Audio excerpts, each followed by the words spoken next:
শান্তিপূর্ণ আন্দোলন উনি করতেছে। উনি আমাদেরকে বলতেছে এই জঙ্গির বাচ্চারা তোর কি মানুষ হবি না জীবনা, আমরা কি মানুষ না?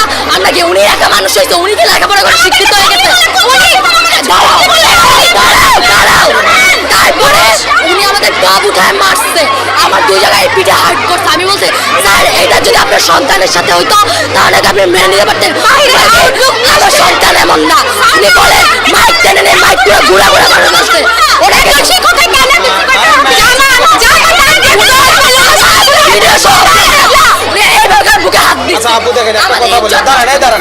আজকে আমাদের হেড ম্যাডাম যাকে আমরা বের করে দিয়েছি অনেকদিন আগে, তিনি আজকে তার ভাড়া করা চামচা এবং যারা আমাদের শিক্ষক তারা এসে আমাদের মতন শিক্ষার্থীদের গায়ে হাত তুলেছে, মারছে, তুই ত্যাগারি করতেছে, সবাইকে যেভাবে পাচ্ছে মারতেছে।